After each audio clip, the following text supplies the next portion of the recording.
हमारे देश में कई राज्यों में चुनाव होने में है और ऐसे में राजनीति का गरमाना आम बात है। इन दिनों सबसे ज्यादा जो चल रहा है वो है पोस्टर वॉर।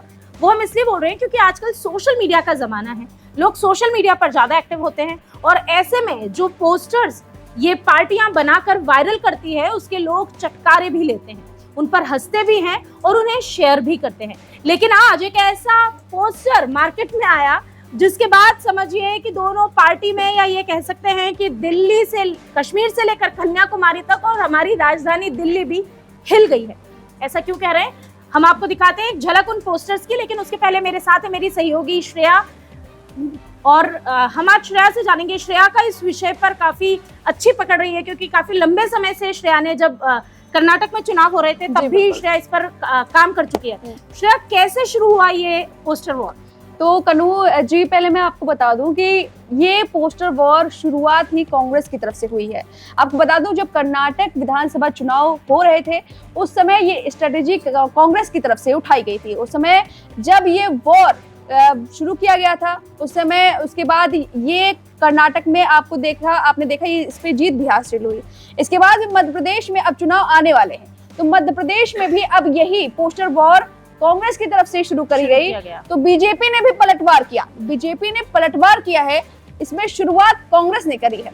अब ये पूरा मामला नेशनल लेवल पर पहुंच गया है जब राहुल गांधी वर्सेस पीएम मोदी के पोस्टर सामने आ रहे हैं। श्रेया ने जैसे कि अभी कहा कि राहुल गांधी वर्सेस पीएम मोदी के पोस्टर सामने आ रहे हैं, तो हम ये जरूर बताना चाहेंगे कि जो आपको अभी तक पता चल ही गया होगा कि राहुल गांधी का रावण अवतार एक वायरल हुआ है। इसके बाद काफी हंगामा हुआ, कांग्रेसियों ने जमकर हंगामा किया और विरोध प्रदर्शन किया और जेपी नड्डा पर एफआईआर दर्ज करने की, उनके ऊपर एक मामला दर्ज करने की मांग भी की जा रही है। लेकिन एक अहम सवाल उठता है श्रेया इस पूरे मामले में कि जिस तरह से अभी कांग्रेस इस पूरे पोस्टर मामले में रिएक्ट कर रही है, ऐसा लग रहा है जैसे ऐसा पहली बार हुआ है कि किसी पार्टी ने किसी और पार्टी के साथ इस तरह की छेड़खानी की हो। क्योंकि अगर हम बात करें तो प्रधानमंत्री नरेंद्र मोदी के साथ इन्होंने भी कई बार ऐसा किया है। सीएम शिवराज सिंह चौहान के साथ में मध्य प्रदेश की अगर बात करें तो देखिए, आप मध्य प्रदेश के सीएम शिवराज सिंह चौहान के साथ इन्होंने ऐसा किया और जवाब में भारतीय जनता पार्टी ने कमलनाथ का भी पोस्टर बनाया। अजीब अजीब तरह के ये पोस्टर वॉर जो है ये लंबे समय से जारी थी, लेकिन आज जो कांग्रेस का रिएक्शन आया है उसके बाद राजनीति और गर्मा गई है। बिल्कुल, तो हम आज बात करेंगे कौन कौन से पोस्टर लॉन्च किए गए जिस पर बवाल भी कटा और राजनीति गर्म हो गई। तो पहले हम आपको नेशनल लेवल के जो पोस्टर वॉर चल रहे हैं उस पर बात करेंगे। तो सबसे पहले है राहुल गांधी का पोस्टर ऑफिशियल बीजेपी के ट्विटर हैंडल से शेयर किया गया। उसमें राहुल गांधी को रावण अवतार में दिखाया गया, जिसके बाद घमासान शुरू हो गया, जिसके बाद पोस्टर वॉर शुरू हुआ है नेशनल लेवल पर। तो आप पहले झलक देखिए राहुल गांधी के उस पोस्टर पर, जिसमें आप देख सकते हैं कि उन्हें रावण के भारत खतरे में है और रावण कांग्रेस पार्टी प्रोडक्शन, उसमें राहुल गांधी को रावण के अवतार में दिखाया गया है। कन्नू जी, आप देख सकती हैं कि अब जैसे कि राहुल गांधी को जब बीजेपी की तरफ से ये पोस्टर लॉन्च किया गया, उसके बाद पीएम मोदी का भी कांग्रेस की तरफ से एक पोस्टर लॉन्च हुआ जिसमें लिखा गया हिंदुस्तान खतरे में है। और जब रावण, ये ध्यान देने वाली बात है, जब राहुल गांधी का पोस्टर बीजेपी ने लॉन्च किया तो उन्होंने लिखा भारत खतरे में है, और वही जब कांग्रेस की तरफ से किया गया तो लिखा गया हिंदुस्तान खतरे में है। और चीज इसमें गौर करने वाली है कि जब भारतीय जनता पार्टी ने ये पोस्टर बनाया तो उन्होंने लिखा कांग्रेस पार्टी प्रोडक्शन, लेकिन जब कांग्रेस की आईटी सेल ने इस पर काम किया और काफी एग्रेसिवली काम किया, तो जब उन्होंने काम किया तो उन्होंने कहा इसे भ्रष्ट जुमलेबाज पार्टी प्रोडक्शन जी, और डायरेक्टेड बाय परम मित्र अडानी का नाम इसमें दिया गया है। और अडानी, अब राहुल गांधी अक्सर अडानी का नाम पीएम मोदी से जोड़ते रहते हैं। ऐसा ही पोस्टर पीएम मोदी का बनाया गया है जिसमें ये दिखाया गया है कि राहुल गांधी, मतलब जिसमें ये दिखाया गया है कि जो पीएम मोदी है वो उन्हीं के हाथों की, यानी कि अडानी के हाथों की कठपुतली है, उन्हें कठपुतली के रूप में दिखाया गया है और ऊपर से अडानी लिखा हुआ है जिसमें वो तार लगाए गए हैं। बिल्कुल, साथ ही साथ एक जुमला बॉय करके, PM Narendra Modi as a जुमला बॉय बीजेपी प्रेजेंट। तो इस तरह से आप देख सकते हैं इसमें होम मिनिस्टर, गृह मंत्री अमित शाह और एक तरफ दिखाई दे रहे हैं और एक तरफ पीएम मोदी दिखाई दे रहे हैं। ये पोस्टर है और ये कांग्रेस की तरफ से जारी किया गया है। और ऐसे ही देश विरोधी कनेक्शन इसमें कांग्रेस, चाइना, पाकिस्तान, ये बीजेपी की तरफ से लॉन्च किया गया है। और इसे ये 3 पेन है और इन पेन को जिस उसमें डाला गया है वो न्यूज क्लिक है। मतलब इन्होंने न्यूज क्लिक को भी अपना निशाना बना लिया। लेकिन कहीं ना कहीं अहम बात यह है, आप पोस्टर्स तो देख ही रहे हैं, लेकिन सबसे अहम बात यह है श्रेया, क्या ये पोस्टर वॉर से वाकई में, क्योंकि जो देश में जनता जब वोट देने जाती है जी। तो वो इन महीनों पर वोट नहीं देती, क्योंकि अगर यही है, कल प्रियंका गांधी जो है वो धार पहुंची थी, मध्य प्रदेश के धार जिले के मोहनखेड़ा में उन्होंने बहुत ही अच्छा भाषण दिया, लेकिन उस भाषण के दौरान उन्होंने भी भारतीय जनता पार्टी को शिशुपाल से, यानी कि शिवराज सिंह चौहान को शिशुपाल से उन्होंने तुलना कर दी। आज जब बीजेपी ने इसका जवाब दिया और उन्होंने कहा कि जो राहुल गांधी है वो रावण है, मतलब उन्होंने जब एक पोस्टर जारी किया रावण का, तो कांग्रेस ने फिर से एक और पोस्टर जारी किया।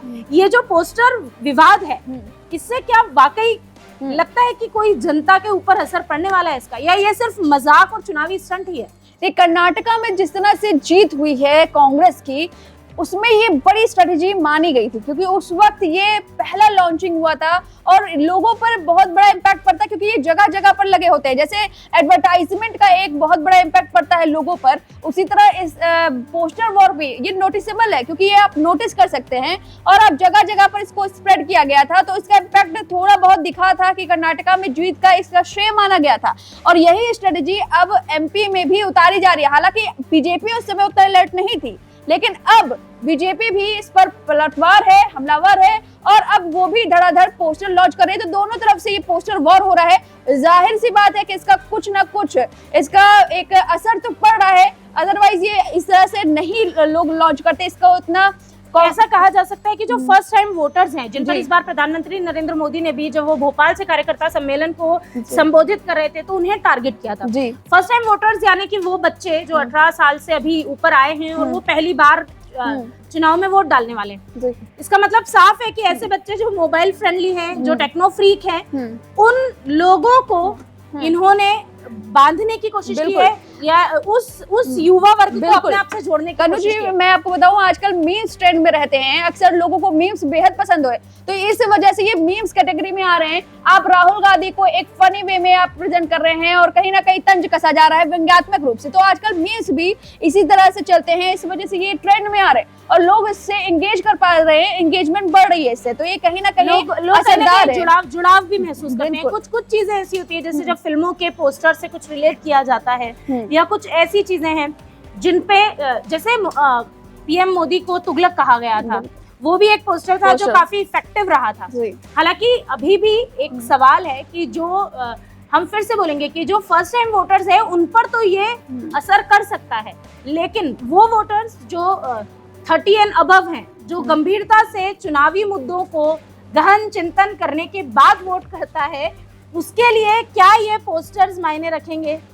नहीं, उतना मुझे नहीं लगता उतना इम्पैक्ट पड़ता है, क्योंकि वो हर चीज़ को नाप तोल कर अपने वोट शेयर करते हैं, वो वोट देते हैं, और ये जाहिर सी बात है कि युवा वर्ग को ज़्यादा आकर्षित करेगा, क्योंकि ये मीम्स कैटेगरी में है और ज़्यादा सोशल मीडिया पर ये ट्रेंडिंग है। और हाँ, ये है कि जाहिर सी बात है, आप चलते फिरते रोड पर या मेट्रो स्टेशन पर अगर आप ऐसी तस्वीर देखें तो आप जाहिर से आप उस पर डिस्कशन करेंगे, आप एक तरह से एक चर्चा का विषय बनेगा। और राजनीति इस समय, क्योंकि चुनाव आने वाले हैं और हर जगह चर्चा का विषय बना है, कौन किसको वोट देगा, कौन सी सरकार बननी चाहिए। तो ये इससे ये होगा कि आप एक राय बना पाएंगे, जनता अपनी राय बनाएगी। और वैसे भी ऐसा कहा जाता है कि जब भारतीय जनता पार्टी सत्ता में आई 2014 में, तो उनका आईटी सेल काफी मजबूत था। उन्होंने जिस तरह से पब्लिसिटी की थी, जिस तरीके का पीआर किया गया था, वो काफी स्ट्रॉन्ग था, जिसके दम पर भारतीय जनता पार्टी ने काफी अच्छी वापसी की थी। मतलब वापसी क्या की थी, पहली बार ही सत्ता में आई थी केंद्र में। तो अगर उस तरह की अगर हम बात करें, और इस बार अगर हम बात करते हैं तो भारतीय जनता उलट है बिल्कुल, क्योंकि भारतीय जनता पार्टी से ज्यादा एग्रेसिवली कांग्रेस काम कर रही है। कांग्रेस के पोस्टर्स आप देख सकते हैं, किस तरह के क्रिएटिव पोस्टर्स बनाए जा रहे हैं बीजेपी के खिलाफ और बीजेपी के बड़े नेताओं के खिलाफ। जी बिल्कुल, इस समय कांग्रेस एकदम एक्टिव मोड में है, क्योंकि जिस तरह से सोशल मीडिया पे आप उनके पोस्ट देख सकते हैं, बड़े क्रिएटिव है। हालांकि बीजेपी का पलड़ा थोड़ा सा कम दिखाई दे रहा है। उसके पीछे वजह यह है कि कहा जा रहा है कि कॉन्फिडेंस लेवल एक हाई हो चुका है और उन्हें पता है कि आएगा तो मोदी ही। तो इस तरह से उन्हें ये फील हो चुका है, इसलिए लगता है कि सोशल मीडिया पर उतना काम नहीं हो रहा किया जा रहा है जितना कांग्रेस इस समय अलर्ट मोड पर है। ऐसा ही 2014 के पहले बीजेपी किया करती थी मैम। बिल्कुल ठीक कहा श्रेया तुमने कि पहले बीजेपी ये काम करती थी, बीजेपी बहुत अलर्ट थी और लगातार हर एक छोटी से छोटी बात पर वो वार और पलटवार करती थी। लेकिन अब बीजेपी उस मोड में नहीं है, अब कांग्रेस उस मोड में है, कांग्रेस हर चीज का जवाब दे रही है। बहरहाल देखना ये होगा कि जनता क्या जवाब देती है। बिल्कुल, जनता का जो भी रिएक्शन होगा, आप जनता है, आप तय करिए कि यह पोस्टर वार आप पर क्या इफेक्ट डालेंगे, क्या इस पर चुनाव पे कोई असर पड़ेगा, हमें कमेंट करके जरूर बताएं। वीके न्यूज, राष्ट्र के नाम।